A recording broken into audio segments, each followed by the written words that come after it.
ప్రధానంగా షట్పదీ స్తోత్రాన్ని మనం ఒక మంత్రముగా ఉపాసనగా గ్రహిస్తూ ఉన్నాం. నేను మొదటి శ్లోకం అవినయమపనయ విష్ణో దమయ మనఃశమయ విషయ మృగతృష్ణాం భూతదయాం విస్తారయ తారయ సంసార సాగరత. ఈ శ్లోకంలో ముందు అధికారం ఒకటి కలగాలి అన్నారు. అధికారం అంటే ఒకటి గ్రహించడానికి కావాల్సిన అర్హత, అధికార నిర్ణయము అని శాస్త్రంలో చెప్తారు. ఇది అథాతో బ్రహ్మ జిజ్ఞాస ఇత్యాదులు మనకి వేదాంతంలో కనబడుతుంటాయి. భగవత్ కృపకి అధికారం ఏంటంటే వినయము కలిగి ఉండుట, దమము శమము కలిగి ఉండుట, భూతదే కలిగి ఉండుట అధికారం. అయితే అది కలిగి ఉండాలని మనం ప్రయత్నించినప్పటికీ అది కేవలం మానవ ప్రయత్నం వలన సాధ్యం కాదు. భగవత్ కృప కావాలి కనుక నా సాధన నుంచి సాఫల్యం వరకు, అంటే ప్రయత్నం నుంచి ఫలం వరకు కూడా భగవద్ అనుగ్రహం కావాలి. ఈ భావనతో సాధన ప్రారంభించాలి ఎవరైనా. లేకపోతే సాధనపరమైన అహంకారం వచ్చే ప్రమాదం ఉన్నది. ఎందుకంటే కొంత సాధన చేశాక నేను గొప్ప సాధకుడిన భావం కలిగితే అదొక ప్రమాదం, అది సాధన దెబ్బతీస్తుంది.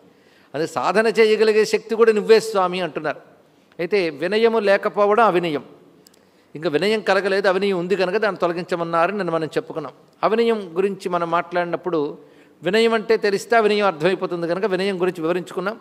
మరొక్క మాట వినయం గురించి చెప్పుకోవాలంటే ప్రహ్లాదుని వర్ణిస్తూ భాగవతం చెప్పింది, తన యందు నకిల భూతములందు నొక భంగి సమహితత్వంబున జరుగువాడు పెద్దల పొడగన్న భృత్యుల కైవడి చేరి నమస్కృతులు చేయువాడు కన్నుదోయికి అన్యకాంతలడ్డంబైన మాతృభావన చేసి మరలువాడు తల్లిదండ్రుల భంగి ధర్మవత్సలతను దీనుల కావ చింతించువాడు సముల ఎడ సోదర స్థితి జరుపువాడు దైవతములంచు గురువుల తలచువాడు లీలలందున బొంకులు లేనివాడు లలిత మర్యాదుడైన ప్రహ్లాదుడదిప. ఈ ఒక్క పద్యం మనం అర్థం చేసుకుంటే వినయం అంటే అది. పెద్దల పొడగొన్న భృత్యుల కైవడి చేరి నమస్కృతులు చేయువాడు, అదేవిధంగా గురువుల పట్ల దైవభావం కలిగిన వాడు, దైవతములంచు గురువుల తలచువాడు, సముల ఏడ సోదర స్థితి జరుపువాడు. ఒక్కొక్కటి చూపించారు అందులో. దీనిలో మనకి వినయ స్వభావం అంటే అది చూపిస్తున్నారు. వినయం అంటే ఇంత విస్తారమైన అర్థం ఉందండి. ఒక్కొక్కప్పుడు కొంతమంది గురువులు గొప్పవారని తెలుసు కానీ ఎందుకు గురుభక్తి కలగదు. వాళ్ళు అంటూ ఉంటారు, ఎందుకు గురుభక్తి కలగట్లేదండి, దైవభక్తి కలగట్లేదండి అంటే అదొక దురదృష్టం అనమాట. శాస్త్రం వాళ్ళకి తెలిసి ఉండాలని అనిపిస్తుంది కానీ గురి కుదరట్లేదు. అటువంటప్పుడు అవినయం తొలగించమని భగవంతుడిని ఆశ్రయిస్తే ఆయన తొలగిస్తాడు. ఎందుకంటే గురువుల పట్ల శ్రద్ధ కలగాలి, ఆ శ్రద్ధ కలగకపోవడమే అవినయం. అలాంటి అవినయ భావం తొలగితే వినయం ఏర్పడితే గురుకృప లభిస్తుంది. అందుకే అవినయానికి ఇన్ని అర్థాలు మనం చెప్పుకున్నాం. అలాగే దమము శమము అనే మాట వచ్చినప్పుడు దమం అనగా బాహ్య నిగ్రహం, శమం అనగా అంతర్నిగ్రహం. దీనికి అపరోక్షానుభూతులు శంకరులు నిర్వచనం చెప్తున్నారు. సదైవ వాసనాత్యాగ శమోజిమితి శబ్దిత నిగ్రహో బాహ్యవృత్తీనాం దమయిత్యభిధీయతే. శాస్త్ర నిర్వచనం ఇది, శంకరులే చెప్తున్నారు. వాసనాత్యాగమే శమము, బాహ్యవృత్తుల్ని నిగ్రహించుటయే దమము అన్నారు. వాసనాత్యాగం అంటే మనస్సులో ఒక దానిపై వాంఛ ఉండకూడదు. పరద్రవ్యం దొంగిలించకపోవడం గొప్పదే, కానీ వాటిపై ఆశ కూడా దోషమే. అది వాసన అంటే. కానీ వాసనాత్యాగమే శమము, బాహ్యవృత్తుల్ని నిగ్రహించుకున్నది దమము. అది దమశమాలకి ఇచ్చిన నిర్వచనం. ఆ తర్వాత మనం చెప్తున్నది భూతదయ. ఈ భూతదయ గురించి శాస్త్రంలో చెప్తున్న మాట అంటే ఆత్మౌపమ్యేన సర్వత్రా సమం పశ్యత యోర్జున సుఖం వా యదివా దుఃఖం సయోగి పరమోమత. ఇది మళ్ళీ గీతావాక్యమే తీసుకుంటున్నాం. ఇతరుల్ని తనలా చూసుకుంటే క్షమించడం చేతనవుతుంది. మనల్ని మనం ఎన్నిమాలు క్షమించుకుంటాము, మనల్ని మనం ఎన్నిమాలు సమర్థించుకుంటాము. ఆ పని ఇతరుల పట్ల చేయడం వల్ల వాళ్ళకు ప్రయోజనం కాదు, మనకు ప్రయోజనం. దానికే భూతదయాం విస్తారయ అనే మాటలు తీసుకున్నాం. ప్రయోజనం ఏమిటి? ఇన్ని చేస్తే లభించేది ఏంటంటే తారయ సంసార సాగరత, సంసార సాగరం నుంచి బయటపెట్టవయ్యా అని పరమేశ్వరుని అడుగుతున్నారు. అంటే ప్రయత్నం మనం చేయాలి, సంసార సాగరం నుంచి బయట పెట్టేవాడు కూడా ఆయనే. అందుకని మనం ఇవన్నీ చేసినంత మాత్రం మనమే బయటపడిపోతాం అనుకోకూడదు. ఇవన్నీ మనం చేస్తే స్వామి సంతోషించి బయట పెడతాడు. అందుకే నాకు ఈ గుణములు కలగాలి, నేను సంసార సాగరం నుంచి బయటపడాలి ఆయన కోరుకుంటున్నది అది. మొత్తం 6 శ్లోకములు మీరు గమనించండి. ఈ సంసారం నుంచి బయట పెట్టనే భావమే అన్నిట్లో కనబడుతుంది. స్తోత్రాన్ని అలా గమనించాలి. తర్వాత స్వామి పాదాలను ఆశ్రయిస్తున్నాడు. ఎటువంటి పాదములవి అంటే దివ్యధుని మకరందే పరిమళ పరిభోగ సచ్చిదానందే శ్రీపతి పదారవిందే భవభయ ఖేదచ్చిదే వందే. వందే అంటే వందనము అని అర్థం. ఇక్కడ వందనం అంటే నమస్కారము. నమస్కారం సామాన్యమైన విషయం కాదండి. నమస్కరించుట అంటే మనస్సునిచ్చుట అని అర్థం. ఇక్కడ మన రుద్ర నమకంపై ప్రవచనం చెప్పినప్పుడు కూడా చెప్పుకున్నాం. నమః మనః రెండూ ఒకటే. మనస్సమర్పణమే నమః అవుతున్నది ఇక్కడ. పైగా నమమ నమః అన్నారు. ఇక్కడ అంటే ప్రతిదానికి నాది కాదనే భావం ఏర్పడి మనం భగవంతుని వారము, అక్కడ నేను కూడా నావాడిని కాను భగవంతుని వాడిని అనే భావమే నమస్కారంలో ఉన్నటువంటి అర్థం. అందుకే నమస్కారం పంచ ప్రణవాల్లో ఒకటి. దానికి మరొక భావమే వందనము. వందనం 3 విధాలుగా చేస్తారు, మనస్సుతో, శరీరంతో, వాక్కుతో. త్రికరణాలని భగవంతుడికి అర్పించడమే వందనం. అయితే ఇది ఎక్కడ అర్పిస్తున్నారు? పాదాలకి. ఎప్పుడైనా మన సంస్కృతిలో పాదాభివందనం అనేది ప్రధానమైనటువంటి అంశం. పాదాలకి నమస్కరించామంటే తల వంచామని అర్థం. తల వంచేమంటేనే వినయం. అహంకారాన్ని అర్పించడమే తల వంచడం, మరొకటి కాదు ఇక్కడ. ఎందుకంటే తల నిండా అహంకారం ఉంటుంది, గర్వం కావలసి ఉంటుంది. అందుకే కొందరు తల ఎగరేసుకు తిరుగుతారు. తల ఎగరేసుకు తిరగడం అహంకారం, తల వంచుకు తిరగడం సంస్కారం. అందుకే తల వంచుకుని తిరగడం అనేది వినయానికి సూచన. ఎక్కడ తల వంచుతున్నాడు? భగవంతుడి పాదపద్మాలకి తల వంచుతున్నాం. మన సంస్కృతిలో పాదపద్మాలకి నమస్కరించడం ఎక్కువ. మీకు ఎక్కడ ఏ సంస్కృతి ఇది గోచరించింది గమనించండి ఇక్కడ. అలాగే పాదపద్మాలకే సాష్టాంగ వందనములు. పాదములను చూసి నమస్కరిస్తే చాలు. ఎందుకంటే పాదము మూలము, పాదపము అని చెట్టుకు పేరు. ఎందుకంటే పాదములతోనే గ్రహిస్తుంది అది. అలాగే మానవుల సర్వశరీరమునకు పాదముల మూలములుగానే భావించవచ్చు. అలాగే భగవంతుడి యొక్క సర్వమూల శక్తి పాదములందున్నాయి. చరణం పవిత్రం వితతం పురాణం ఏన పూత తరతి దుష్కృతాని అనే వేదమంత్రం కూడా మనకు చెప్తున్నది. పవిత్రమైన ఆ పాదము మనల్ని పవిత్రము చేస్తున్నది. చరణం పవిత్రం వితతం పురాణం. అత్యంత ప్రాచీనమైనది, సనాతనమైనది విష్ణుపదం. ధర్మ ప్రకారంగా కూడా పరమేశ్వరుడి పాదములు భువనములకు అన్నిటికీ పైన ఉంటాయట. ఆ పాదముల నుంచి ఉన్న శక్తి ప్రపంచాన్నంతటినీ సంచితం చేస్తుంది, అంటే తడుపుతూ ఉంటుంది, శక్తినిస్తుంది అన్నారు. భువనములకు ఆవలు ఉంటుంది పరమేశ్వర పాదపద్మం, పరమేశ్వరి పాదపద్మం కూడా. అందుకే మనకి సౌందర్యలహరిలో కూడా అమ్మవారి పాదపద్మాలని అన్నిటికీ పైన ఉన్నట్టే వర్ణించారు. శాస్త్రం తెలిసిన వాళ్ళకి కూడా భగవత్పాదములు ఎక్కడుంటాయంటే శిరస్సుపై ఉంటుంది. అందుకే శిరస్సు పైన భగవత్పాదముల స్థానం. అందుకే మన గుడికి వెళ్ళినప్పుడు శటకోపం పెడతారు. శటకోపం అంటే టోపీ పెట్టడం కాదండి. ఇక్కడ శటకోపం పైన మీరు పరిశీలిస్తే 2 పాదుకలు కనబడతాయి. అంటే భగవత్పాదుకలవి. భగవత్పాదుకల స్థానం శిరస్థానం. అందుకే మనం భగవత్పాదుకలు గురుస్వరూపంగా భావించుతూ గురుపాదుకులను కూడా ఉపాసకులు శిరస్థానం నందే పెట్టుకుని ధ్యానిస్తారు. భరతుడు కూడా రాముడి పాదుకలు ఎక్కడ పెట్టుకున్నాడు? శిరస్సు మీదే పెట్టుకుని వెళ్ళాడు ఇక్కడ. కానీ భగవత్పాదముల స్థానం శిరస్సు. ఇది మనం భావించాల్సింది కాదు, ఉన్నదే. అది ఉన్నదాన్ని భావిస్తున్నాం. అంటే భగవత్పాదముల స్థానం సహస్రార చక్రస్థానం. సహస్రారం అంటే శిరస్సుపైదే కదా. అందుకే ఆ పాదములకు వచ్చినప్పుడు శిరస్సుతో నమస్కారం చేస్తున్నాం ఇక్కడ. అందుకే శిరస్సుతో నమస్కరించడం ఇంత విశేషమైన భావం ఉన్నది. పాదాలను ఆశ్రయిస్తే సమస్తమును ఆశ్రయించినట్లే. ఎటువంటి పాదములు అంటే పద్మము సదృశమైనటువంటి పాదములు. పద్మములు ఎలాగైతే చక్కగా విచ్చుకుని ఎర్రగా కనిపిస్తూ మృదువుగాను మధురంగాను పరిమళ భరితంగాను ఉంటాయో, స్వామి పాదములు కూడా అలా చక్కని ఎర్రని కాంతులతో ప్రకాశిస్తున్నాయి. దానికి తోడు పరిమళం బాగా ఉన్నది, మకరందం కూడా ఉందిట. పద్మంలో మకరందం ఉండాలి కదా, మరి విష్ణు పాద పద్మములో మకరందం ఉండాలి కదా. ఏమిటా మకరందో చెప్తున్నారు ఇక్కడ. దివ్యధుని మకరందే. స్వామి పాదమునందు దివ్య ప్రవాహం ఉంది. దివ్య ప్రవాహము అంటే గంగా నది అని అర్థం. ఇక్కడ గంగా నది దేవధుని. ధుని అంటే నదీ ప్రవాహం అని చెప్పుకోవాలి. దేవనది గంగ. దేవనది గంగ ఎక్కడి నుంచి పుట్టింది? అందరికీ తెలిసిన మాట, విష్ణు పాదముల నుంచి పుట్టింది. గంగ జనించిన పాదం అది. ఇక్కడ విష్ణు చరణోద్భవ గంగ. అందుకే గంగాదేవి అక్కడ జనించింది కనుక ఎలాగైతే పద్మములో మకరందం ఉంటుందో, మా స్వామి పాద పద్మములో గంగ అనే మకరందం ఉన్నది అన్నారు. అంటే గంగ మకరందంలో ఉందిట. పైగా ముందు గంగను స్మరించడం వల్ల ఏమిటంటే, గంగ మన పాపములని ప్రక్షాళన చేస్తుంది. పాపములంటే భక్తికి జ్ఞానానికి అడ్డుగా ఉన్నది పాపమే. నాకు ఎందుకంటే భక్తి కలగట్లేదంటే పాపం కావలసినంత ఉందని అర్థం. ఇక్కడ కావలసినంతకంటే అక్కర్లేనంత ఉంది పాపం. దాన్ని తొలగించుకోవాలంటే గంగా స్నానం కావాలి. గంగా స్నానం చేసినప్పుడు గుర్తుపెట్టుకోవాల్సింది, అది హరిచరణముల నుంచి వచ్చినదనే భావం కలిగి ఉండాలి. అందుకే హరిచరణములనే పద్మములయందు మకరందము వలె ఉన్నది గంగా. దివ్యధుని మకరందే. ఇక పరిమళ పరిభోగ సచ్చిదానందే. అక్కడ ఆనందానుభవం ఉన్నది. ఆ పాదపద్మం ఆశ్రయించగానే ఒక పరిమళం లాంటిది వస్తుంది. ఏమిటా పరిమళం అంటే ఆనందం అనే అనుభవమే పరిమళంగా వస్తుంది అన్నారు. ఇక్కడ ఒక మంచి పువ్వు వాసన వస్తుంటే ఒక్కసారి మన ముఖానికి అద్దుకుంటాం. అలాగే స్వామి పాదపద్మాలకు ముఖం అద్దుకున్నప్పుడు అందులో ఆనందాన్ని కలిగించేటువంటి ఒక భోగ వస్తువు ఉన్నది. ఆ భోగం ఏమిటి? ఆ అనుభవం ఏమిటి? ఆ అనుభవానికి పేరేమిటి? గంగ చెప్పారు, సరే పాప ప్రక్షాళన జరిగిపోయింది. రెండవది ఒక అనుభవం ఉంది ఆ పాదపద్మాల దగ్గర. ఆ అనుభవాన్ని పరిమళంతో పోల్చారు. ఆ అనుభవం పేరు ఆనందము. ఆనంద అనుభవమే అక్కడ లభిస్తుంది. ఆనందానుభవం అనే పరిమళం గుప్పుమంటుంది అందులోంచి. ఆ పాదముల చెంత చేరగానే ఆనందం లభిస్తుంది. పైగా పరిమళం దగ్గరికి వెళ్ళి తాకితేనుగా దూరం నుంచి కూడా దర్శనం చేస్తూ వస్తుంది. కానీ స్వామి పద్మముల ధ్యానము, దర్శనము, స్పర్శనము కూడా మనకి ఇచ్చే అనుభవం పేరు ఆనందానుభవం. ఈ ఆనందం ఎలాంటిదంటే బాహ్య వస్తువులు మనం పుచ్చుకున్నప్పుడు కూడా అప్పుడప్పుడు ఆనందం కలుగుతుంది, అది అప్పుడప్పుడే. పైగా కొంతసేపటికి ఆనందం భ్రాంతి అని తెలిసిపోతుంది. కానీ పరమాత్మ పాదముల వద్ద లభించే ఆనందం సచ్చిదానందం. ఆ శబ్దం చాలా విశేషమైనది. మనకు అలవాటైపోయారు కనుక గొప్ప శబ్దాలు మామూలుగా వాడేస్తాం. అర్థం తెలిస్తే దాని అనుభవం యొక్క లోతు మనకు అర్థమవుతుంది ఇక్కడ. అందుకే సచ్చిదానందం అంటే సత్ అంటే శాశ్వతమైనది, చిత్ అంటే జ్ఞానస్వరూపమైన ఒకానొక ఆనందము, కేవల ఆనంద స్వరూపం. అది వస్తువాశ్రయం కాదు, వస్తువులను ఆశ్రయించుకున్న ఆనందం కాదు, అఖండమైనటువంటి ఆనందం తానైనటువంటి స్థితి.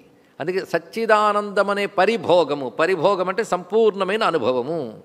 అటువంటి సచ్చిదానంద రూపమైన సంపూర్ణ అనుభవము పరిమళము వలె పాదపద్మం నుంచి వస్తున్నది. కానీ పద్మానికి మకరందంలా స్వామి పాదాలకి గంగ ఉన్నది, పద్మానికి సుగంధంలా స్వామి పాదం వద్ద ఆనందానుభవం ఉన్నది. అలాంటి పాదము శ్రీపతి పదార విందే. మాట చాలా చక్కగా ప్రయోగించారు. ఆయన శ్రీ మహావిష్ణువు. శ్రీ అనగా మహాలక్ష్మితో ఉన్నటువంటి వాడు. ఎందుకంటే పాదములు తలంచుకోగానే లక్ష్మీదేవి గుర్తు రావాలండి. ఆ పదం చాలా గొప్పగా ప్రయోగించారు. లక్ష్మీదేవి పద్మముల వద్దే ఉంటుంది, ఆవిడ పేరే పద్మ. కానీ నిజంగా లక్ష్మి ఎక్కడున్నదయ్యా అంటే స్వామి పాదపద్మముల వద్దే ఉన్నది ఇక్కడ. అదే లక్ష్మి కావాలంటే పద్మాన్ని ఆశ్రయించాలి, మహాలక్ష్మి కృప కావాలంటే విష్ణు పాదపద్మాలను ఆశ్రయించాలి. అది చెప్పడం. కానీ ఎవరు విష్ణు పాదపద్మాలను ఆశ్రయిస్తారో వాళ్ళకి లక్ష్మీ కృప లభిస్తుంది. ఏ లక్ష్మి? ఇన్ని లక్ష్ములు ఉన్నాయా? లేవా అండి? సిద్ధలక్ష్మీ, మోక్షలక్ష్మీ, జయలక్ష్మీ, సరస్వతి, శ్రీర్లక్ష్మీర్ వరలక్ష్మిశ్చ ప్రసన్నామం సర్వదా. 6 లక్ష్ములు వేదం చెప్తోంది ఇక్కడ. అందుకు సిద్ధలక్ష్మి, మోక్షలక్ష్మి ఇవన్నీ శ్రీ, సర్వశ్రీలు ఆ పాదములు ఇస్తున్నది ఇక్కడ. అందుకే శ్రీపతి పదారవిందే అంటే అలాంటి లక్ష్మికి ఆయన నాయకుడు. అంటే లక్ష్మి ఆయనకు అనుకూల. అంటే విశ్వమనోనుకూలే, విష్ణు మనోనుకూలే అంటున్నాం ఇక్కడ. విష్ణు మనోనుకూలే, విష్ణు మనస్సుకు అనుకూలంగా ఉంటుంది. ఆయన సంకల్పించుకుంటే సిద్ధం ఉంటుంది లక్ష్మి. అదే మీరు చెప్పినా నేను ఇవ్వనండి సంపద అంటుందా? ఆయన అంత చెప్తే అంత అనుకూలం. అది శ్రీపతి పదార విందే అని చెప్పడంలో విశేషం. అది మహాలక్ష్మికి పతి అయినటువంటి నారాయణ యొక్క పాదపద్మములకు వందనము. ఇంతవరకు చక్కగా విన్నారు కదా. అయితే ఆ పాదపద్మలకు మరొక లక్షణం ఉందయ్యా అన్నాడు ఇక్కడ. అది భవ భయ ఖేదచ్చిదే. అది అద్భుతమైన పదం. ప్రతి శ్లోకం పరిశీలించండి ఏం చెప్తున్నాడో అని ఇంకొక మాట అన్నాం. ప్రతి శ్లోకంలో వాక్యం ఆయన ఆకాంక్ష అంటారు. దీన్ని ఆకాంక్ష అంటే భక్తుడు ఏమి కోరి ఈ స్తోత్రం చేస్తున్నాడో దాన్ని ఆకాంక్ష అంటారు ఇక్కడ. ఆకాంక్ష ముందే చెప్పేశాడు, తారయ సంసార సాగరత, అదే ఆకాంక్ష. రెండో శ్లోకం వచ్చినప్పుడు మారిపోయింది, మరో కోరిక వచ్చింది అనడానికి లేదు, అదే కోరిక, ఒకే కోరిక, సంసార సముద్రం నుంచి బయటపెట్టు. అందుకే ఇప్పుడు పదం ఏమిటి? భవ భయ ఖేదచ్చిదే. భవం అంటే సంసారం, సంసార భయం అనే ఖేదమును చిదే తొలగించువాడు అని అర్థం ఇక్కడ. సంసార జనితమైన భయమును ఖేదమును తొలగించువాడు. ఎందుకంటే సంసారంలో రెండే ఉన్నాయి, భయము ఖేదము. భయం లేనిది రాలేదే అని భయం, లేదా దుఃఖం వచ్చింది పోతుందేమో అని భయం. ఈ రెండు తప్ప ఇంకేమైనా ఉన్నాయండి? ఈ రెండే ఉంటూ ఉంటాయి ఎప్పుడు కూడా. ఒకప్పుడు లేని వస్తువు రాలేదని దుఃఖం ఉంటుంది, వచ్చిన తర్వాత పోతుందేమో అని బాధ, దాన్ని పెంచుకోవడం ఎలాగా అని సమస్య. ఇవి తప్ప ఇంకేమైనా ఉన్నాయా? కొంచెం ఆలోచించి చెప్పచ్చు. ఇవన్నిటికీ కలిపి రెండే పేర్లు, భయము ఖేదము. అడుగడుగున ఉన్నది భయం ఖేదం, ప్రతి క్షణం భయంతోనే ఉన్నాం. అందుకే భయం లేకుండా ఉండే స్థితి యోగ స్థితి, సామాన్యం కాదు ఇక్కడ. అందుకే అభయం సత్వ సంశుద్ధి అని దైవీ సంపదలు తెలియజేస్తున్నాడు ఇక్కడ. ఆ భయము ఖేదము ఉన్నటువంటి సంసార లక్షణం ఏదైతుందో దాన్ని చిదే తొలగించువాడవైన స్వామి యొక్క పాదపద్మములకు నమస్కారం. అంటే పాదపద్మాన్ని ఆశ్రయిస్తే వచ్చే ప్రధాన ప్రయోజనం ఏమిటి? భవభయ ఖేదం తొలగుట, అంటే సంసార తాపత్రయ నాశనమే మొత్తానికి. ఎన్ని ఇందులో చెప్తున్నారు చూడండి. స్వామి పాదపద్మాల వల్ల మనకు లభించేది ఏమిటి అంటే, ముందు పాప ప్రక్షాళన చేసి శుద్ధతనిచ్చే గంగ అందులో ఉన్నది, అద్భుతమైన ఆనందాన్నిచ్చే పరిమళం ఉన్నది. మూడవది శ్రీపతి అన్నాడు కనుక సర్వైశ్వర్యమును సమకూర్చే పాదపద్మములు. ఇన్ని ఇవ్వగలిగిన పాదపద్మాల్ని నేను సంసార జనితమైన భయఖేదములు తొలగొట్టకే నమస్కరిస్తున్నాను అని దీని యొక్క ఉద్దేశం. అంటే ఎటువంటి పాదం అది? అందుకే పెద్దలందరూ పాదాలకి నమస్కారం చేయడం, స్వామి పాదపద్మాన్ని అనేక రకాలుగా పొగిడారు. ఈ పాదమే కదా ఇలా ఎల్ల కొలిచినది, ఈ పాదమే కదా ఇలా గగనగంగ పుట్టినది, ఈ పాదమే కదా ఇందిరాహస్తముల కితవైనది అంటాడు అన్నమాచార్యుల వారు. అలాగే మన త్యాగరాజ స్వామి వారు అయితే, సూరా అహల్యను చూచి బ్రోచితివి ఆ రీతి ధన్యు చేయవే, శ్రీరామ పాదమా త్యాగరాజ గేయమా నీ కృప చాలునే చిత్తానికి రావే అంటూ ఆ పాదపద్మాన్ని చిత్తానికి రమ్మని ప్రార్థన చేశాడు ఇక్కడ. అటువంటి పాదపద్మములకు నమస్కారము. బ్రహ్మ కడిగిన పాదము, బ్రహ్మమే తానే నీ పాదము. ఇక్కడ చూపించేటప్పుడు మొదట చెప్పిన అవనీయము తొలగుట మొదలైన లక్షణాలతో ఉండవలసిన ప్రధానం ఏంటంటే భక్తి.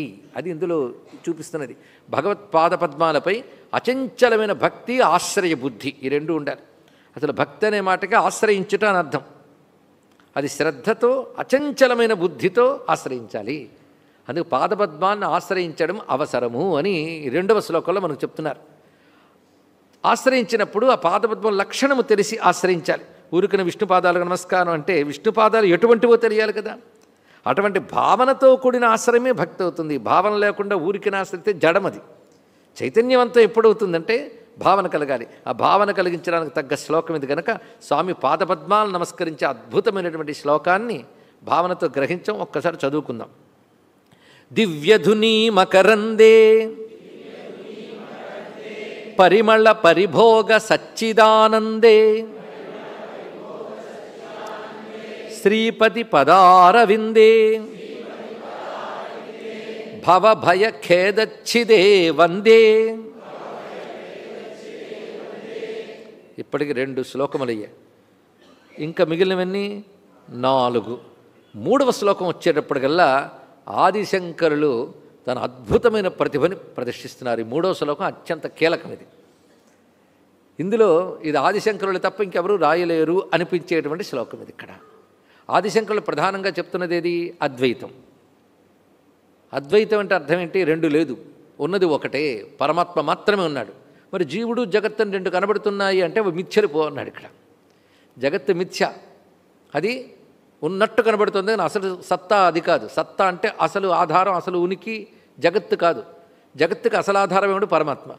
పరమాత్మను ఆధారంగా చేసుకున్న జగత్తు ఆయన యందు భాషిస్తోందే తప్ప జగత్తుకు వేరే ఉనికి లేదు. జాగ్రత్తగా వినవలసింది. జగత్తుకు వేరే ఉనికి లేదన్నాం, జగత్తుకు ఉనికి లేదనలేదు.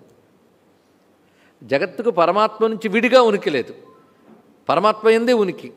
పరమాత్మ యందు ఉనికి ఉన్నప్పుడు పళ్ళెంలో పండులా లేదు. అది పండు పళ్ళెంలో ఉన్నది అంటే పండుకి ఆధారం ఏంటి? పళ్ళెం. కానీ పండు పళ్ళెం ఒకటేనా? కాదు. అలాగే జగత్తు పరమాత్మ యందు పండు పళ్ళెంలో ఉన్నట్టుందా?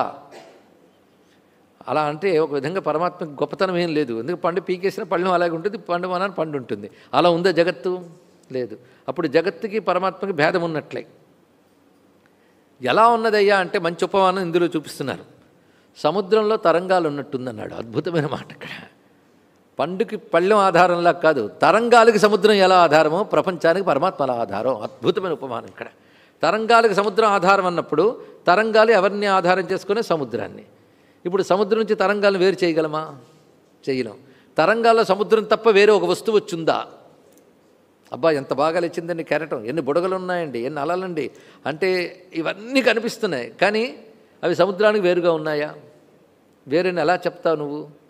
అలా వస్తోంది పోతోంది. ఇక్కడ అలా వస్తూ పోతున్న సముద్రం ఎక్కడికి పోలేదు, పరిశీలించు. కనుక వేరుగా దానికి ఆధారం లేదు, అది సముద్రాన్ని ఆధారం చేసుకుంది అంటే సముద్రానికి వేరుగా లేదు. ఇప్పుడు చెప్పండి, జగత్తు ఈశ్వరుడు కెరటం సముద్రం వంటి వారు, ఇప్పుడు వేరుందా అంటే? 2 కాదు కదా, ఒకటని మీరే ఒప్పుకున్నారు కదా. 2 కాదన్నారు కదా, దాని పేరు అద్వైతం, మరొకటి కాదయ్యా అన్నాడు ఇక్కడ. మరి జగత్తు అంటే ఏమిటి? జీవులు తప్ప జగత్తు వేరే ఉందా? జీవులే. ఈ జీవులందరూ జగద్రూపులు. అలలు అనగానే అందులో లేచి బుడగలు నొరగలు అన్నీ కలుపుకునే. మరి జీవులు జగత్తు కలిపి ఒకటిగా చూస్తున్నాం. అందరికీ అదే కనబడుతుంది. జీవులు జగత్తు అందరికీ కనబడుతుంది. నాస్తికుడికి కనబడేది జీవులు జగత్తులే, అంటే కెరటాలే కనబడతాయి. నాస్తికుడు సముద్రం కనబడదు. సముద్రాన్ని తెలుసుకునేవాడు ఆస్తికుడు. అది కనబడుతున్నటువంటి కెరటాలకి సముద్రం ఆధారం అని తెలియడం ఎలా అంటుందో, కనబడుతున్న జగత్తుకి జీవుడికి ఈశ్వరుడు ఆధారం అని తెలియాలి. అయితే మొదట వేరుగా కనబడుతుంది. అలల లక్షణం వేరు, సముద్రం లక్షణం వేరు. ఇప్పుడు వేరు ఎలాగో చెప్తున్నాను చూడండి. ఇంతవరకు ఒకటే అని చెప్పాం కదా, 2 వేరుని ప్రకటించడం జరుగుతుంది. ఎలా అంటే అల తాత్కాలికం, సముద్రం శాశ్వతం. అల పరిమితం, సముద్రం అపరిమితం.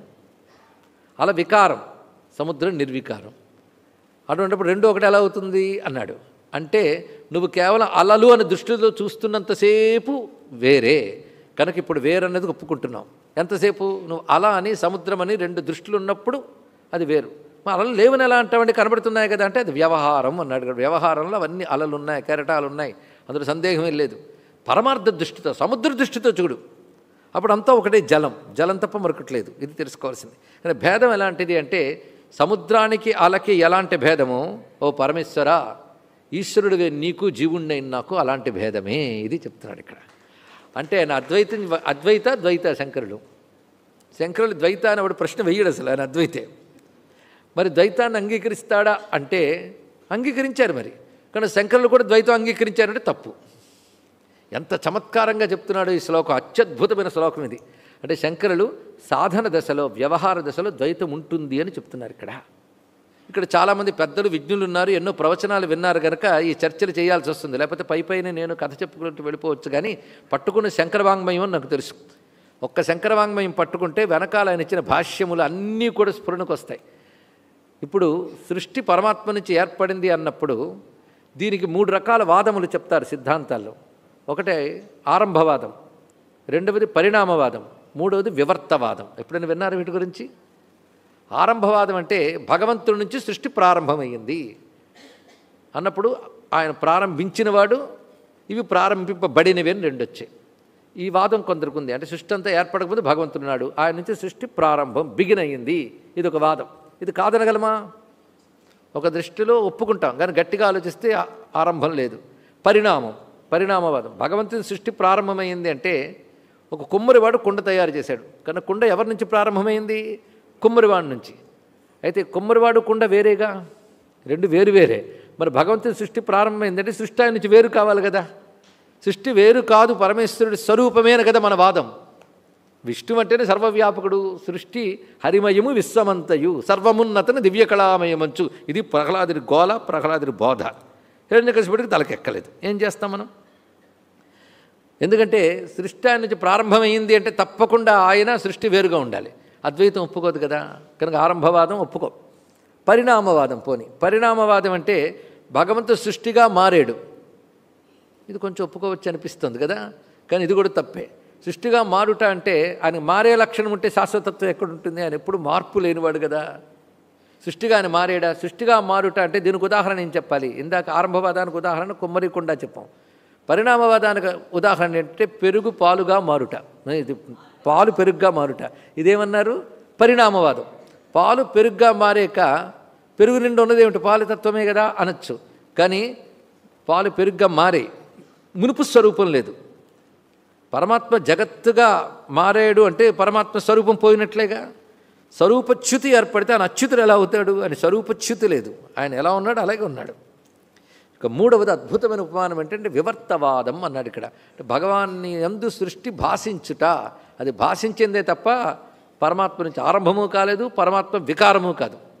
పరిణామవాదం వికారం అంటే ప్రకృతి పాలైతే పెరుగు వికారం, వికృతి అంటారు ఇక్కడ. అలా మార్పు చెందాడు కనుక జగత్తుగా మారేడు అనరాదు. జగత్తు ఆయన యందు భాషిస్తుంది. ఈ భాషించడాన్ని మన వాళ్ళు సుక్తి రజత, రజ్జు సర్ప ఇత్యాది విషయంలో చూపించారు. జగత్తు ఆయన యందు భాషిస్తుంది. ఇది ఎలాంటిదంటే విశ్వం దర్పణ దృశ్యమా నగరీతుల్యం అక్కడ చెప్పాడు ఆయన. ఒక అద్దంలో చిత్రం కనబడుతుందంటే అద్దం ఏమీ మార్పు లేదు, దాని యందు చిత్రం గోచరిస్తుంది అంతే. ఇక్కడ అలా పరమాత్మ యందు ఇది భాషిస్తుంది. అయితే జగద్దృష్టి ఉన్నంతకాలం పరమాత్మ తెలియబడ్డం, భగవద్దృష్టి ఏర్పడిన తర్వాత జగత్తు తెలియబడదు. ఇది రహస్యం. దానికి ఇందాక సముద్రము జలము దృష్టి ఏర్పడ్డాక కెరటాలు వేరనే దృష్టి పోయింది, అంతా జలమే కనబడుతుంది ఇక్కడ. కనుక సముద్రం దగ్గరికి 2 వెళ్ళి ఎన్ని కెరటాలో అన్నాడు ఒక ఆయన, ఎంత సముద్రమో అన్నాడు ఒక ఆయన. ఏది కరెక్ట్? 2 కరెక్ట్ అంటే కెరటాలనే పరిమిత దృష్టి, సముద్రం అనే అపరిమిత దృష్టి 2 నీకున్నప్పుడు ఎన్నో కెరటాలు అన్నావు. కానీ కలిపి జలమనే ఒక్క దృష్టి ఉన్నప్పుడు అంతా సముద్రం అన్నావు కదా.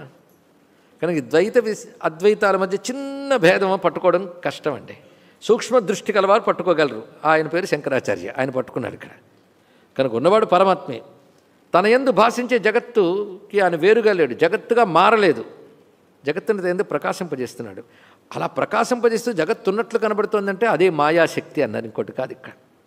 అదే తనదైన మాయాశక్తితో తాను ఈ పని చేస్తున్నాడు. ఉపాసనా విషయంకి వచ్చేటప్పటికీ జగత్తుగా ఆయన మారేడు అనుకుంటే తప్పు లేదు. దీని పరిణామవాదం ఉపాసనలో తీసుకోవచ్చు. ఎందుకంటే మనం భగవంతుడిని ఆశ్రయిస్తున్నప్పుడు ఆయన ఈశ్వరుడు, ఆయన అధీనంలో జగత్తుంది అనుకుంటున్నప్పుడు ద్వైతం ఉన్నట్లే లేదా. కనుక సాధన దశలో ప్రపంచం చూస్తున్నంతసేపు నువ్వు నేననే భేదం ఉంటుంది.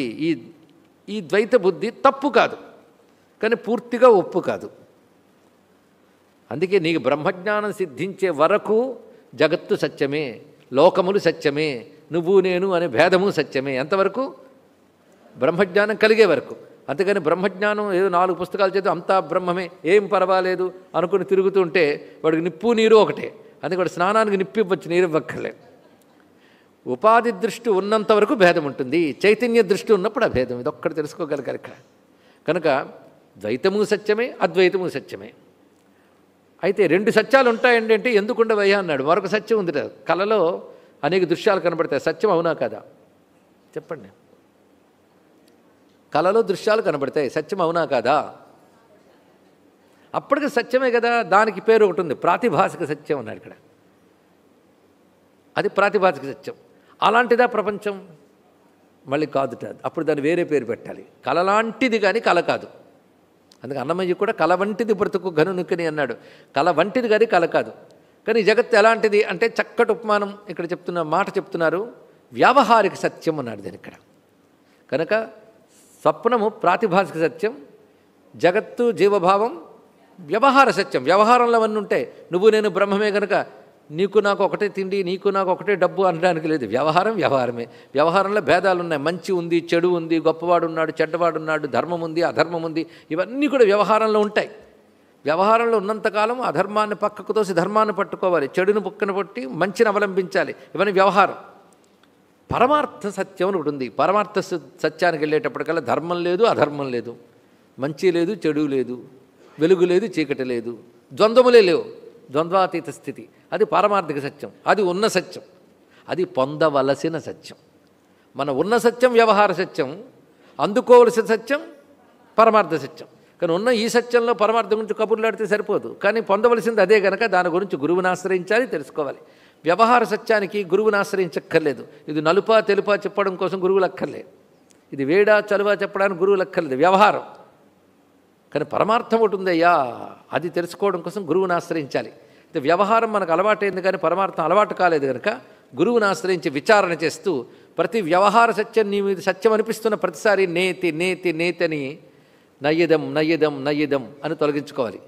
ఆ తొలగించుకోవడమే మనోబుద్ధి చిత్త అహంకార నాహం, ఇవన్నీ నేను కాను, నాది కాదు అనుకుంటూ అంటూ తొలగించుకోవడమే కనిపిస్తుంది. వ్యవహార సత్యాన్ని తొలగించుకుంటూ ఉంటే పరమార్థ సత్యం దొరుకుతుంది. ఇక్కడ ఆ ప్రయత్నం. అయితే ఇప్పుడు పరమేశ్వరుడు ఏ సత్యం? వ్యవహార సత్యమా, ప్రాతిపాదిక సత్యమా, పరమార్థ సత్యమా? ఒప్పుకున్నారు కదా, పరమార్థ సత్యం.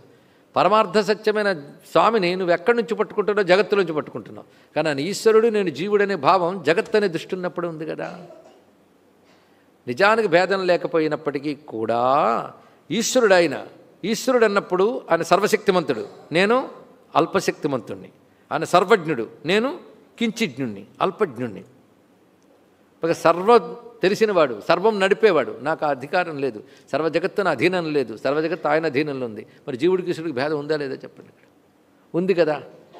ఎంతవరకు అంటే వ్యవహారం వరకు. సృష్టి స్థితిలయులు ఉన్నాయి, ప్రపంచం ఉంది అనుకున్నంత వరకు పరమేశ్వరుడు, మనం ఆయన్ని ఆశ్రయిస్తున్నాం. కానీ జీవభావం వ్యవహారిక సత్యం, జగత్ వ్యవహారిక సత్యం. ఈ జగద్దృష్టి ఉపాధి దృష్టి ఉన్నంతకాలం మన ఈశ్వరుడిని ఆ విధంగానే భావన చేస్తున్నాం. భావన చేసి ఆశ్రయిస్తే సర్వశక్తిమంతుడు ఈశ్వరుడు కనుక ఆయన అనుగ్రహించి ఈ ఆవరణ ఏదైతే ఉన్నదో దాన్ని తొలగిస్తాడు. ఎందుకంటే ఆయన మన అల్పజ్ఞులమైతే ఆయన సర్వజ్ఞుడు కదా, ఆయన అల్పశక్తిమంతుడమైతే ఆయన సర్వశక్తిమంతుడు. ఇందులో ఒక పని చేయాలి. అల్పజ్ఞుడు సర్వజ్ఞుడు రాసుకోండి, అల్పశక్తిమంతుడు సర్వశక్తిమంతుడు రాసుకోండి. ఈ అల్ప సర్వ తీసేసేయండి, ఏముందో. సర్వజ్ఞుడు అల్పజ్ఞుల జ్ఞ అంటే అక్కడ ఇక్కడ తెలివి అనే చైతన్యం ఒకటి ఉంది. సర్వ అల్ప తీసేస్తే శక్తి ఒకటి. ఇప్పుడు పరిశీలిస్తే ఉపాధి వల్ల ఏర్పడింది అల్పత్వం. ఈ ఉపాధి కర్మ వల్ల వచ్చిన ఉపాధి వల్ల అల్పత్వం. దీని నుంచి బయటపడ్డా అంత తేలిక కాదు. అందుకే పరమార్థత భేదము లేదనేది సత్యమే అయినప్పటికీ అంటున్నారు ఇక్కడ. ఆ మాట అన్నప్పుడు శంకరులు అద్వైతం నుంచి జారిపోయి ద్వైతానికి వచ్చేసారు అనకుండా చాలా తెలివిగా చెప్పారండి. మొదటి వాక్యం సత్యపి భేదాపగమే నాథ తవాహం నమామకీనస్త్వం సాముద్రో హితరంగ క్వచన సముద్రో నతారంగ. ఒక పొయిటిక్ థాట్లో ఒక హై లెవెల్ చూపించాడు ఇక్కడ. గొప్ప కవిగా కూడా మన శంకరుల గురించి చెప్పుకున్నాం కదా. కవిత్వ రీతిలో మనకి అద్వైతాన్ని చూపిస్తున్నాడు. ఉపమానంగా ఏం తీసుకున్నాడో చూడండి. మొట్టమొదటి సిద్ధాంత ప్రతిపాదన సత్యపి భేదాపగమే, అంటే భేదము తొలగుట భేదము లేకపోవట అనేది సత్యమే. అది అంటే అభేదమే ఉన్నప్పటికీ, అభేదమే ఉన్నప్పటికీ అంటే శంకరుల హృదయం ఏమిటి? అభేదమే ఉన్నప్పటికీ నీకు నాకు కొంచెం భేదం ఉందయ్యా అన్నాడు తర్వాత వాక్యం. అభేదమే ఉన్నప్పటికీ భేదం ఉందయ్యా అని చెప్పడంలో ఉద్దేశం ఏంటి? అని అసలు సిద్ధాంతం అభేదమే అని చెప్పాడు ఇక్కడ. అభేదం అంటే అద్వైతమే అసలు సిద్ధాంతం, అది ప్రతిపాదన చేశాడు. సతి అంటే ఉన్నప్పటికీ ఏమిటి? భేద అపగమే, భేదము లేకపోవుట భేదము తొలగుట అనేదే ఉన్నప్పటికీ. సత్యపి భేదాపగమే, నీకు నాకు నిజానికి భేదం లేదు. ఏ దృష్టితో? మళ్ళీ చెప్పండి. చైతన్య దృష్టితో. చైతన్యం రెండు వైపులా ఒకటే అయినప్పటికీ నీకు నాకు భేదం ఉన్నది. నాథా అన్నాడు వెంటనే. నాథ అంటే ఈశ్వర అని సంబోధన ఇక్కడ. నారాయణ నువ్వు పరమేశ్వరుడు. ఈశ్వరుడు అంటే సర్వశక్తిమంతుడు, సృష్టిలైకారకుడు. నువ్వు, నేను అల్పశక్తిమంతుణ్ణి. రేపేం జరుగుతుందో నాకు తెలియదు, నీకు అన్నీ తెలుసు. సర్వకాల సర్వదేశ సర్వవస్తు జ్ఞానము నీకున్నది. కేవలం పరమార్థ దృష్టిలో భేదము లేనప్పటికీ ఓ ఈశ్వర అని సంబోధించారు. అక్కడ ఒక్క పదం వ్యర్థం ఉండదండి శంకరుల వాంగ్మయంలో. నాథ తవ అహం నా మామకేనస్తం. హే నాథ అంటే ఈశ్వర అంటే పరమాత్మ పరమేశ్వర అని సంబోధించారు కూడా. హే పరమేశ్వర, నాథ శబ్దానికి అర్థం అన్నీ ఆయన అధీనంలో ఉన్నాయి. అది ఇక్కడ ఈశ్వరుడు అంటే సర్వం ఈశ్వరాధీనం. ఒక్కటి మనకు అధీనంలో లేదు, అది మనకు తెలుస్తూనే ఉన్నది. దేశకాల వస్తువులు భేద దృష్టి కలవాళ్ళం మనం. పరిచ్ఛిన్నులం. పరిచ్ఛిన్నులు అంటే పరిమిత దృష్టి కలిగిన వారం, ఆయన అపరిమితుడు. అందుకే నాథ తవాహం నేను నీవాడను. తవాహం నా మామకే నష్టం, నువ్వు నావాడివి కావన్నాడు. చాలా గొప్ప మాట ఇక్కడ. నేను నీవాడను కానీ నువ్వు నావాడివి కావయ్యా అన్నారు. ఎలాగయ్యా చెప్పగలవంటే సాముద్రోహి తరంగ క్వచన సముద్రో నతారంగ. సముద్రం యొక్క తరంగం అనాలి కానీ తరంగం యొక్క సముద్రం అన్నారు కదా. అంటే అంత సముద్రము తరంగానికి చెందినదా? కాదు, సముద్రానికి చెందిన తరంగం.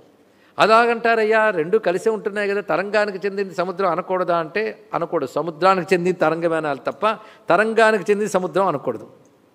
ఎందుకంటే తరంగంలో ఒక భాగం కాదు కదా సముద్రం. సముద్రంలో ఒక భాగం తరంగం. అలాగే తరంగం లేకపోయినా సముద్రం ఉంటుంది. ఇవాళ ఒక అల వచ్చింది వెళ్ళిపోయింది, సముద్రం అలాగే ఉంది. మళ్ళీ మరొక అల వచ్చింది, సముద్రం అలాగే ఉంది. కనుక జీవులు పుడుతూ ఉంటారు, పోతూ ఉంటారు. నువ్వు ఎప్పుడు ఉండేవాడివి, ఎప్పుడు ఉండేవాడు నువ్వు, అప్పుడప్పుడు వచ్చిపోయేవాడు నేను. కాబట్టి నేను చేయాల్సిందేంటి? అల్పజ్ఞుడినైన నేను సర్వజ్ఞుడివై నేను శరణు వేడుతున్నాను. అది చెప్పడం ఇక్కడ.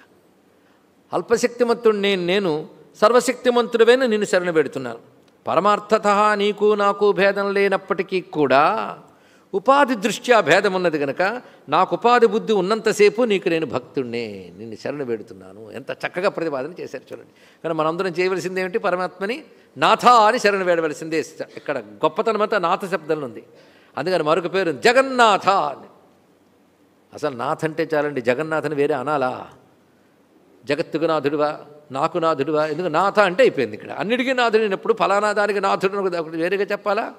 అది విశ్వనాథ అన్న జగన్నాథ అన్న నాథుడు అయినా విశ్వేశ్వరుడు. ఈశ్వరుడు అంటేనే విశ్వానికి ఈశ్వరుడు. మరి విశ్వేశ్వరుడు వేరే చెప్పాలేంటి? అంటే నీకు ఎప్పుడు విశ్వం కనబడుతుంది కనుక దానికి ఈశ్వరుడు అనుకో, నీకు ఎప్పుడు జగత్తు కనబడుతుంది కనుక దానికి నాథుడు అనుకో. అంతే. జగన్నాథ అంటే జగత్తును చూస్తున్నంతసేపు ఆయన నాథుడని తెలుసుకోవాలి. ఆయన అధీనంలో ఉంది అంటే మనం ఎంత హాయిగా ఉంటామండి. ఏదో మన అధీనంలో ఉన్నట్టు. ఏమిటండి లోకం ఇలా అయిపోతుంది, ఏదో చెయ్యాలి, నువ్వేం చేస్తావు? నీ చేతిలో ఏమీ లేదు, సర్వ ఆయన అధీనంలో ఉంది. కానీ ఆ సర్వశక్తిమంతుని తెలుసుకో. అయితే పరమార్థత భేదం లేదు దేనిలో, పరమార్థత అది ఇంకా అనుభవానికి రాలేదు కదా. కనుక అది సత్యం అయినప్పటికీ కూడాను నేను అని ఏదైతే చెప్పుకుంటున్నాను విడిగా, అది సముద్రం అలలా లేచాను. ఒక అల లేచి అందులో ఊగి మళ్ళీ లోపలికి వెళ్ళిపోతుంది. అలాగే పరమాత్మ సముద్రంలో ఈ జన్మ అనే ఒక అల లేచింది. మళ్ళీ ఇది లయమై మరో అల వస్తుంది, మరో జన్మ వచ్చినట్లుగా. ఇలా వచ్చిపోతూ ఉన్నాం. ఇలా ఎన్ని పోతున్నా మన జలం అనే దృష్టి కలిగి ఉంటే అఖండ సముద్రమే మన స్వరూపం అవుతుంది. కానీ పరిమితి కలిగి కెరటం మన స్వరూపం కాదు. ఇక్కడ అనంతమైనటువంటి భావం కలగాలి ఇక్కడ. అది ఇక్కడ తెలియజేస్తూ ఒక్క శ్లోకంలో అద్వైతం పరమసత్యమైనప్పటికి కూడాను సాధనసలో ద్వైతం ఎలా ఉండాలి అంటే జగత్తు ఈశ్వరాధీనమనే దృష్టిలో ఉండాలి, ఈశ్వరుని యందు భక్తి కలిగి ఉండాలని చక్కగా చెప్పారు. పైగా అభేదం అంటే ఏమిటి? ఇది కూడా తెలియదు కదా. అభేదం అంటే భేదము లేకుండా. అసలు భేదం అంటే ఏమిటి? వేరుగా చూచుట అని. భేదములు 3 రకాలుగా ఉంటాయని చెప్తున్నారు. సజాతీయ భేదం, విజాతీయ భేదం, స్వగత భేదం. ఇదంతా వేదాంత చర్చలో. ఒకటి విజాతీయ భేదం అంటే ఆవు ఒక పక్షి, ఈ రెండు వేరు. ఎందుకంటే ఆ రెండు విజాతులు ఎలాగ తెలుస్తుంది? విజాతీయ భేదం, పక్షి జాతి వేరు, ఆవు జాతి వేరు. ఆవుల్లో సజాతీయ భేదం ఉంది. అది ఎర్రావు, తెల్లావు, ఏ ఆవుక ఏ ఆవు, దీన్ని ఏమంటారు? సజాతీయ భేదం. అంటే ఆ జాతిలోనే భేదం ఉంది. ఇక స్వగత భేదం, దాని యందు భేదం. దాని యందు భేదం అంటే ఆవు కాలున్నట్టు కొమ్ముండదు, ముఖం ఉన్నట్టు తోకుండదు. అంటే అందులో భేదం ఉందా లేదా? దీన్ని స్వగత భేదం అంటారు. ఇక్కడ ఈ భేదములు వేటుకుంటాయి, ఉపాధులకుంటాయి. చైతన్యమునకు మాత్రం స్వగత భేదం లేదు, విజాతీయ భేదం లేదు, సజాతీయ భేదం, అది ఏకంగా ఉంటుంది ఇక్కడ. కానీ ఈ 3 భేదములు లేకపోవటం అనేది సత్యపి, అదే ఉన్నప్పటికీ, అంటే అభేదమే ఉన్నప్పటికీ, భేదము తొలగినదై ఉండుటయే సత్యమైనప్పటికీ అది సత్యపి భేదాపగమే అయినప్పటికీ ఉపాధి దృష్టితే స్వామి కించిజ్ఞత ఇత్యాదులు ఉన్నవాడు నేను జీవుణ్ణి నిన్ను శరణు పెడుతున్నాను. ఎందుకంటే నాకు తెలుసు నీలో భాగాన్ని నేను, కనుక నేను నీలో అంశాన్ని అనేటువంటి భావము ద్వైతంలో ఉపాసనలో ఉంటుంది, దాన్ని కాదనడానికి లేదు. దీన్ని బట్టి శంకరులు భక్తి మొదలైనవన్నీ కూడా సిద్ధి పొందే వరకు ఉండవలసినదే అని చెప్తున్నాడు. మనకు తెలుసుకోండి. ఇక్కడ నీకు నాకు ఏం భేదం లేదో ఆయన అనుమతి భుజం ఇచ్చేసి తిరక్కు. నువ్వు చైతన్యత ఎంత ఐక్యమైనప్పుడు భేదం లేదు, అంతవరకు నువ్వు వేరు ఆయన వేరే. అలాగైతే ఈశ్వరుడు నేను ఒకటే అనుకున్నా, నేనే ఈశ్వరుని అనుకున్న ప్రమాదమే. నేనే ఈశ్వరుని అనుకున్నాడు హిరణ్యకశిపుడు, నేనే శివుడిని అన్నాడు శంకరాచార్యులు. ఇద్దరూ ఒకటంటే అంత పాపం అండి మనకి ఇక్కడ. కనుక వాడిది అద్వైతం అంటారు, వాడిని అద్వైతం అంటారా? వాడిది ఉపాధిగతమైన అహంకారం, ఇది ఉపాధిని తీసేసిన అహం బ్రహ్మాస్మి జ్ఞానం. రెండుగా అది తేడా ఇక్కడ. అంత లోతైనటువంటి భావాన్ని ఒక్క శ్లోకంలో చెప్పేశారు. దీన్ని బట్టి ద్వైత అద్వైత సమన్వయం అనేది గోచరిస్తున్నది. శంకరుల హృదయం తెలుసుకోవాల్సింది. అది శంకరుల పూజలు పునస్కారాలు భక్తి వీటిని ఎందుకు ఒప్పుకున్నారంటే ఇవన్నీ ఉంటే కానీ ఆ పరమార్థ జ్ఞానం రాదు. ముందు పరమాత్మ నువ్వు ఆశ్రయిస్తే, తాదాత్మ్యం చెందిపోతే, నీ అలదృష్టి విడిచిపెట్టి జలదృష్టి నీకు ఏర్పడితే అఖండ సముద్ర భావం కలుగుతుంది. అలదృష్టి విడిచిపెట్టి జలదృష్టి ఏర్పడితే అఖండ సముద్ర భావం కలుగుతుంది. 3 వాక్యాలు చెప్పేసాను చూడండి. అలదృష్టి అంటే ఉపాధి దృష్టి, జలదృష్టి అంటే చైతన్య దృష్టి. చైతన్య దృష్టి కలిగిందంటే అంతా కలిపి ఒకటే సముద్రం. ఆ భావంలోకి వెళ్ళిపోతే నువ్వు సముద్రానివి అయిపోయావు. సముద్రానివి అయ్యేవా? కొత్తగా అయ్యేవా? అంతకు ముందు కూడా సముద్రానివే. కానీ అలా అనే పరిమితి దృష్టి ఉండడం వల్ల ఇప్పుడు ఆ పరిమితి దృష్టి వదిలి, పరిమితి దృష్టి ఉన్నంతకాలం అందులోనే భాగాన్ని అనుకో, ఆ పరిమితి నీలో భాగం అనుకోకు. రెండు ఇది తెలుసుకోవాలి. ఎందుకంటే పరమాత్మ భాగం కాదు, జీవుడు అందులో భాగం. జీవభావం ఉన్నంత వరకు, జీవభావం పోయాక భాగమే లేదు, భేదమే లేదు. ఇది చక్కగా చూపించాడు. అందుకే బ్రహ్మసూత్ర భాష్యంలో కూడాను పరమాత్మకు మనం ఆరాధించేటప్పుడు ఆయన యొక్క పరిణామమే జగత్తు అనుకుంటే తప్పు లేదు. ఎంతవరకు భక్తిలో అనుకుంటే తప్పు లేదు. అందుకే అప్పుడు మనం భగవంతుడు నేను ఒకటి అనం. భగవంతుడిలో భాగం నేను, భగవంతుడే జగత్ రూపంలో కనిపిస్తున్నాడు. ఇంకా జగద్దృష్టి ఉంది కనుక. దీనికి బ్రహ్మసూత్ర భాష్యంలో శంకరులు చెప్తారు, పరిణామ ప్రక్రియాంచ ఆశ్రయతి సగుణేషు ఉపాసనేషు ఉపయోత్సత ఇతి అని. సగుణ రూపమైన ఉపాసనలో పరిణామవాదాన్ని చూపించవచ్చు అన్నారు శంకర భగవత్పాల్ వారు. కనుకనే పరమార్థ దృష్టిలో వివర్తవాదం, ఉపాసనా దృష్టిలో ఉండవలసినది పరిణామవాదం అన్నారు. ఇక్కడ ఈ పరిణామవాదంలో చెప్పుకున్న భావం ఇక్కడ. దీన్ని బట్టి ద్వైతాద్వైతాలకి ఎంత చక్కటి సమన్వయం. అది తీసుకొచ్చి ఎక్కడ పెట్టారంటే 2 శ్లోకాలు ఏక పెట్టాడు అక్కడ ఆయన. అంటే శంకరుల భక్తి ఎంత గొప్పది అని చెప్పేటప్పుడు అభేదంతో మాట్లాడుతున్నాడు. నిర్గుణవాది గనక ఆయనకి భక్తి లేదు అనుకుంటే చాలా తప్పునైనా ఉపాధి దృష్టితో చూస్తున్నప్పుడు నేను నీవాడనే, కానీ నువ్వు నావాడవి అనేటంత లేదు అని భావాన్ని చక్కగా చూపిస్తూ భక్తి యొక్క గొప్పతనాన్ని ఇంత చక్కగా చూపించారు.